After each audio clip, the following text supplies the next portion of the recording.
Le bois. Une matière vivante, noble, exigeante.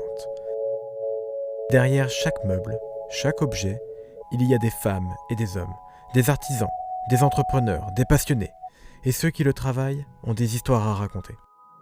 Bienvenue dans Le Meuble qui cache la forêt. Le podcast qui explore et explique les métiers du bois, sans langue de bois.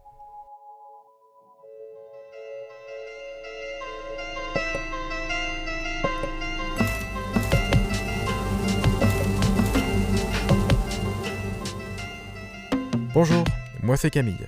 Bonjour à tous, moi c'est Clélia. Partons à la rencontre des artisans et entrepreneurs qui ont choisi ce matériau pour gagner leur vie. Ils nous parlent de leur parcours, de leurs doutes, de leurs envies et de cette passion qui les pousse à créer encore et toujours.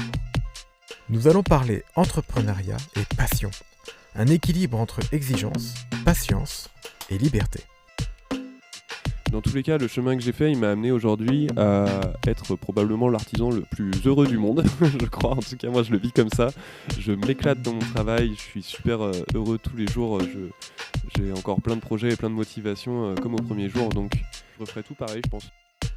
Nous évoquerons le lien entre la main, le son et la matière, et de la beauté d'un savoir-faire qui résonne, littéralement.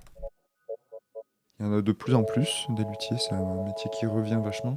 C'est un métier qui disparaîtra jamais. C'est un métier qui pour moi est très, très beau, quoi. C'est transformer un arbre en instrument de musique qui pourra traverser des siècles peut-être et être joué par plusieurs paires de mains, tu vois.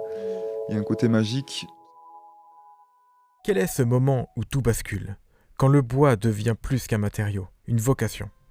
Donc j'ai fait une école, à 20 ans, 19 ans, après l'armée. Et ça a été donc une révélation totale pour moi, c'est que j'étais totalement adapté à ça, quoi.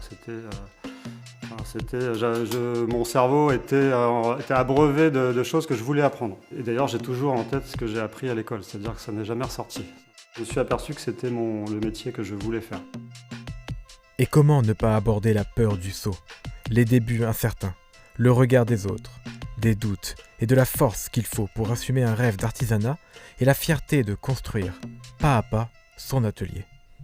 Parfois, on n'est pas forcément compris, surtout quand c'est pas une activité habituelle pour les gens. On peut ne pas avoir des retours forcément très encourageants au début. Ah bon, mais pourquoi tu fais ça ? Mais t'es sûr que ça va marcher ? Mais tu arriveras à en vivre de ça ? On peut avoir des gens qui nous font hésiter aussi. Faut faire même les échecs, même le temps perdu. C'est vrai que c'est négatif. Non, il faut le faire. Il faut le faire pour soi et il faut au contraire se motiver d'autant plus pour montrer que si, il y a une idée et ça peut marcher et voilà, se donner tous les moyens pour le faire. Dans cette première saison, Camille et moi vous proposons de se pencher sur le produit fini, le meuble, l'objet en bois. À la pièce unique et à celles et ceux qui transforment le bois en passion et en un métier. Le meuble qui cache la forêt. Un podcast de Camille et Clélia pour découvrir le bois autrement. Et toujours sans langue de bois.